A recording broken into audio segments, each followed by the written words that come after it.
경제 변화와 신분제의 동요 보도록 하겠습니다.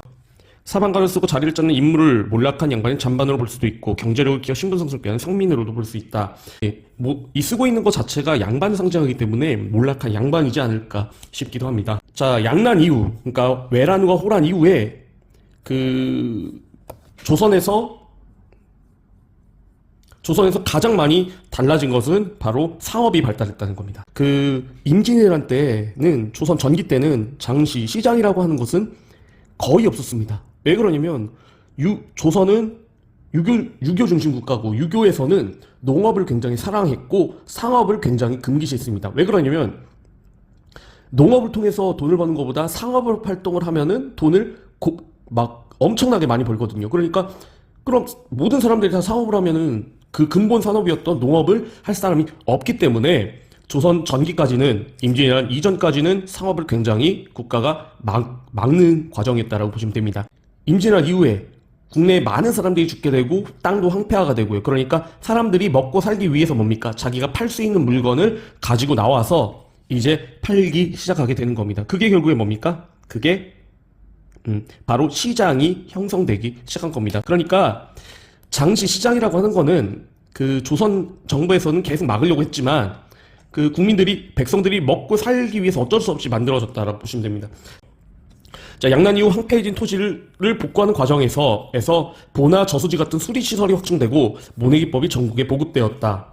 자, 모내기법 박스치고요. 모내기법은 이양법이라고도 합니다. 이양법.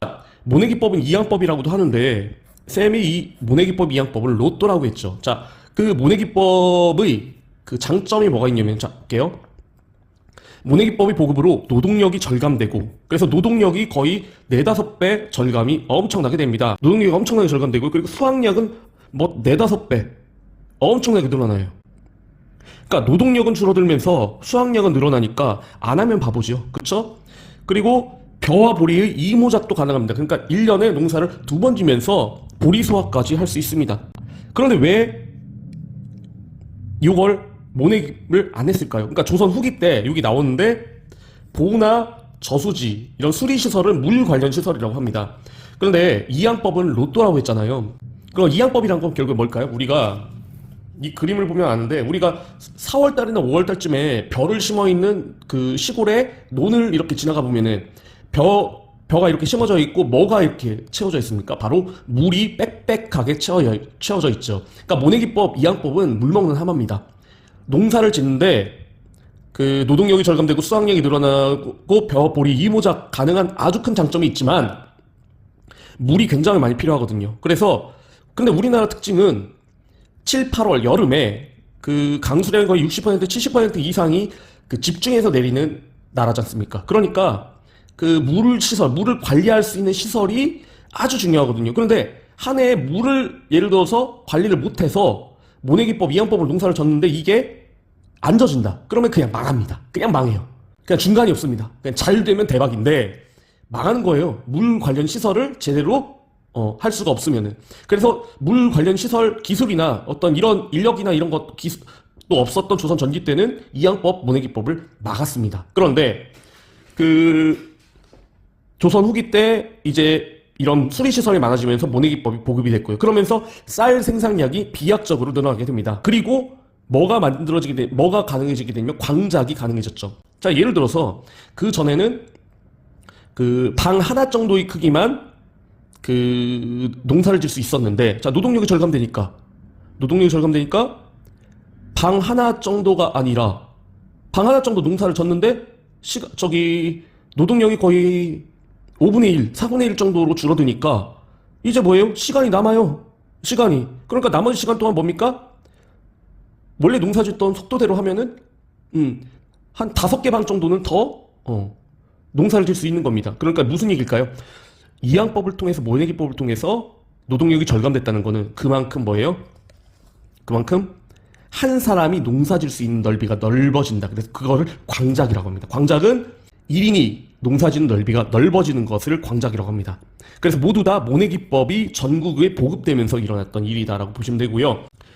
그 결과 일부 농민은 경작지를 늘리고 인삼, 담배 등 상품 작물을 재배하여 부농으로 성장하였습니다. 여기서 상품 작물이라는 건 뭐냐면요, 벼, 보리 같은 거는 우리가 반드시 먹어야 되는 곡식작물이죠. 이런 곡식작물들은 시장에 팔아봐야 돈은 그렇게 많이 안 돼요. 그런데 키울 수밖에 없어요. 왜? 우리는 먹고 살아야 되기 때문에.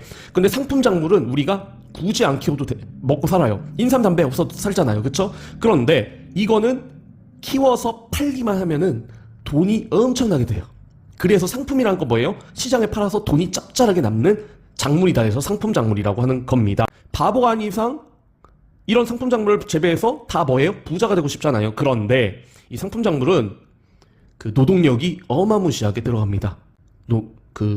키우는 데 있어서. 그런데 이 상품작물을 씨를 뿌려서 한창 키우는 시기가 벼를 심는 시기와 거의 이게 시기가 겹치는 거예요. 그러니까 너 벼 심을래? 너 인삼이나 담배 심을래? 하면 인삼이나 담배 심은 거를 그거 가지고 먹고 살 순 없잖아요. 먹고 사는 게 중요하니까. 그러니까 그냥 벼를 심은 거예요. 그리고 벼를 키우는데 노동력이 너무 들어가다 보니까 뭐예요? 노동력이 더 들어가는 상품작물을 재배할 엄두를 못 냈던 거죠. 그런데 모내기법, 이양법이 보급이 되면서 노동력이 절감된다고 했죠. 이 노동력이 절감이 되니까 이 절감된 노동력 가지고 뭐를 만지는 거예요? 바로 담배나 인삼 같은 상품작물을 재배를 하는 겁니다. 그래서 모내기법이 확산되면서 그래서 상품작물의 재배가 확산된다라고 보시면 됩니다. 그런데 일부가 분홍으로 성장을 하긴 했는데 소작제조차 어찌 못하는 농민들은 자신이 노동력을 팔아 생계를 유지하거나 도시로 이주해 빈민이 했습니다. 그러니까 대다수 농민들은 자기 땅을 잃고 매우 가난하게 살았다라고 보면 될 것 같습니다. 자, 농업 생산력이 증대되고 도시 인구가 증가하면서 상업도 활기를 띠었습니다. 특히 서울을 중심으로 한 상업은 엄청나게 발전이 됐지요.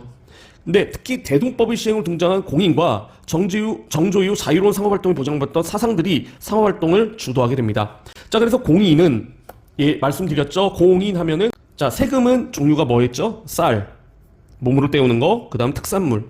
특산물은 뭐라고 했죠? 특산물은 공납이라고도 했고 이 공납은 뭐라고 했었죠? 바로 성심당 빵을 생각하라고 했었죠. 성심당 빵.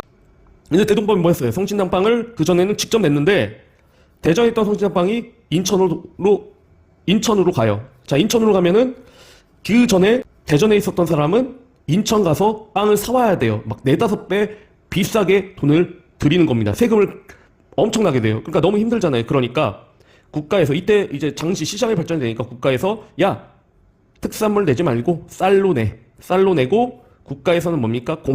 공인이라고 하는 빵 셔틀한테 너 우리가 쌀을 줄 테니까 어느 정도 챙기고 시장 가서 성심당 빵 사와. 그러면 성심당 빵을 공인이 대신 사셔서 빵 셔틀로 국가에다 납부하면 세금 잘 거치니까 국가도 행복, 그 다음에 공인은 돈 버니까 행복, 그 다음에 국민들은 세금을 덜 내니까 행복하게 된다. 모두 행복하게 된다라고 보시면 될 것 같습니다. 이게 대동법인데 대동법이라는 것 자체가 상대하는 사람들이 수가 워낙 많기 때문에 바로 대동법의 시행으로 공인들이 굉장히 큰 대상업가로 성장을 했고요. 그 다음 정조 이후에 설명드렸던 특권 상인이었던 바로 시전상인을 몰아내고 시전상인 금난조건을 몰아내고 자연스러운 상업활동을 했던 사상들이 상업활동을 주도하게 됩니다. 자, 그리고 상업이 활성화되면서 장시가 전국적으로 형성이 되는데 보부상들은 이러한 장시를 돌면서 전국적인 유통망을 만드는 데 기여를 하게 됩니다. 자, 그래서 보부상이라는 거는 여러분들 친구들 중에 커다란 가방에 온갖 물건을 다 들고 다니면서 낑낑대면서 다니는 친구들 있죠. 그런 친구들을 보면 뭐라고 합니까? 야, 너 보부상 같다.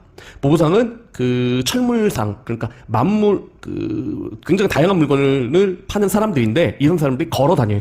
장시를 보면은 지금도 시골장이 되게 5일장이지 않습니까? 왜 5일장이 맞냐?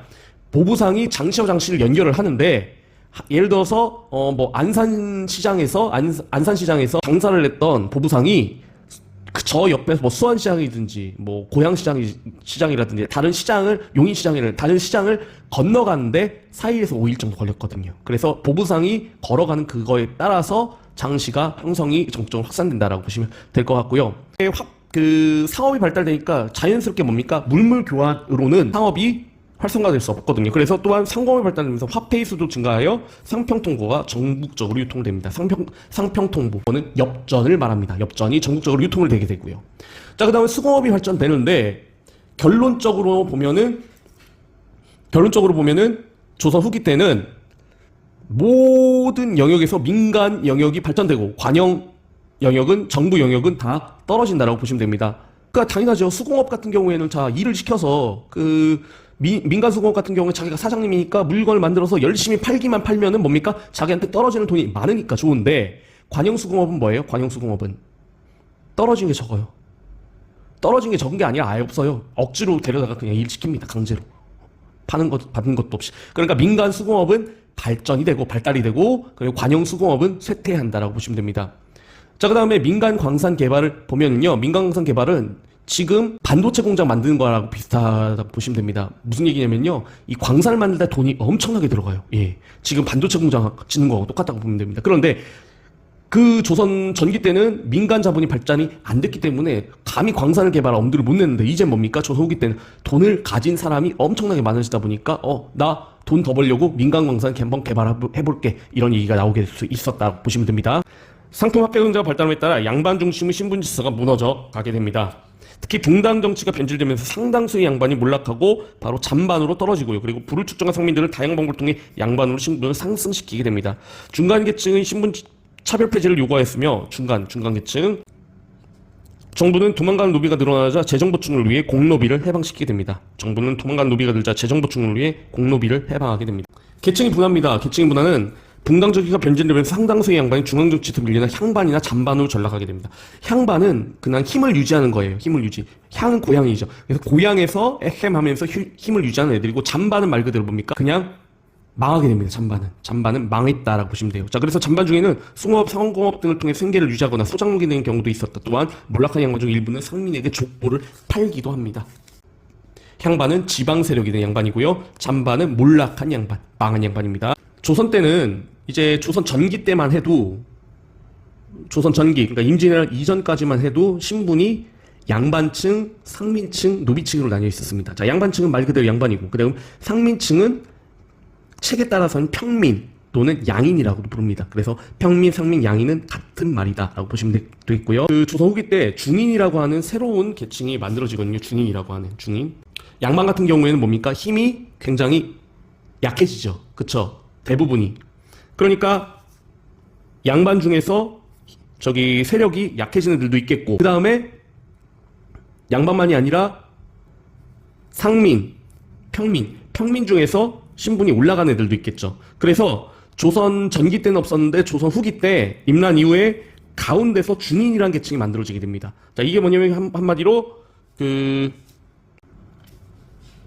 그런데 그래서 바로 몰락하는 양반과 그리고 상민, 평민이 상승하는 평민이 중간에 만나서 조선 후기 때 중인이라는 계층이 만들어지게 됩니다. 자, 그래서 중인 중에는 서얼과 중인이 있었는데 중인층에 이제 서얼과 중인이 있는데 서얼층은 얘네들은 양반 출신이에요. 양반 출신. 그래서 양반 출신이었기 때문에 사실은 조선 전기 때는 서얼에 대한 차별이 없었습니다. 그래서 정도전 같은 경우도 서얼이었습니다.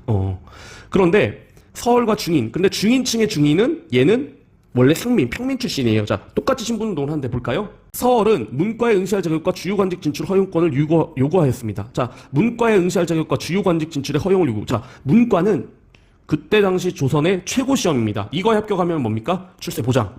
그리고 주요관직 진출. 그러니까 주요관직이란 뭐예요? 장차관 같은 고위 공무원을 나를 시켜달라. 왜 그럴까요? 야, 나 원래 양반이었어. 차별 없었는데 니네들이 왜 차별을 만들어? 내가 좀 돈이 없어서 신분이 좀 떨어지긴 했는데, 그런데 철종 때 그 성과를 거두게 됩니다. 왜 그럴까요? 서울은 그래도 양반 출신이니까. 그런데 반면 기술직 중인이 전개한 대대적인 중인이라는 거는, 기술직 중인은 평민을 말합니다. 그러니까 얘들은 평민 출신이야. 그러니까 집단 상승운동으로 세력이 미미해 그 뜻을 이루지 못하였다. 그러니까 같은 중인층이지만 양반층인 서울층은 성공, 중인은 실패. 자, 상민층은 상민계층의 신분상승을 위해 농업 생산이 계속 늘어나고 상업이 발달하면서 부를 축적한 상민은 납속책과 공명책을 이용해 신분을 상승했습니다. 납속책이라는 건 뭘까요? 돈을 내고 신분을 사는 거다라고 보시면 됩니다. 신분. 납속책은 그 신분을 면하는 거예요. 그럼 예를 들어서 내가 노비인데 돈을 내고서 나 이제부터 뭡니까? 빠이빠이, 노비 빠이빠이, 난 지금부터 평민, 이렇게 하는 게 납속책이고, 공명첩이라는 건 뭡니까? 이런 국가가 재정 확보를 하기 위해 돈이나 곡식을 받고 명예직을 줘 임명장이다. 이를 빈칸에 쓰는 이름이 비어 있었습니다. 그래서 이런 이름을 쓰게 되면 뭡니까? 내가 바로 명예직이긴 하지만 그런 고위공무원이 돼서 공무원이 돼가지고 뭡니까? 세금을 내지 않는 혜택을 입게 됩니다. 이는 사회적 유신을 세우고 군용 면제 등 조세 부담을 덜고 싶었기 때문이다 라고 보시면 됩니다. 공노비 해방은요, 노라하고 비라고 하여 구분하는 것이 어찌 똑같은 사랑하는 동포로 여기는 뜻이겠는가? 왕실의 노비와 중앙관청의 노비 모두 양민으로 삼도록 해라. 해방을 한다. 공노비를 해방을 한다라고 보시면 될 것 같습니다. 자, 조선 후기 때는 상품화폐 경제가 발전이 되게 됩니다. 조선 후기 때는 상품화폐 경제가 발전이 되는데 전국의 포구와 장시의 상업활동이 활발하게 이루어졌다고 보시면 되죠. 여기 근데 예전에는 우리나라는 거의 70% 이상이 산지고 그 다음에 우리나라는 그 어떤 자체적인 시장이 생기기에는 인구가 적었거든요. 그렇기 때문에 그 예전 같은 경우는 보통 어떤 대규모 그 물건을 왔다 갔다 하기 위해서는 뭐가 필요했을까요? 대규모 물건이 왔다 갔다 하기 위해서는 배로 날라는 겁니다. 배. 그래서 수운 교통이 굉장히 발전됐다. 그래서 대개 포구가 대시장이라고 보면 돼요. 그 지역의 제일 대시장이 포구고, 그 다음에 그 포구하고 장시를 연결하는 게 보부상이고, 그래서 포구에서 하고 장시에서 상업활동이 활발하게 이루어지고, 그 다음에 사람이 모이는 곳에 많은 놀이문화가 발달했다라고 보시면 됩니다. 자, 경강상입니다. 조선 후기 한강을 중심으로 하는 상인으로서 배를 타고 서남에 오가며 곡식, 소금, 어물 등을 거래해서 재산을 쌓았다. 그래서 주로 경강상인은 쌀 짓던 배라고 보시면 됩니다. 경강상인은 쌀 전문 그 강사라고 보시면 돼요. 조선 후기 때 이제 그 모내기법이 발전이 되면서 쌀의 생산량이 엄청나게 늘어나지 않습니까? 그러니까 그 늘어난 쌀을 실어 나르기 위해서 뭡니까? 민간에서도 발빠르게 움직인 게 바로 이때의 배다라고 보시면 될 것 같습니다. 관청의 허가를 받아 보찜이나 등짐을 지고 전국의 장시를 돌아다니며 물건을 파는 상인을 말하게 됩니다.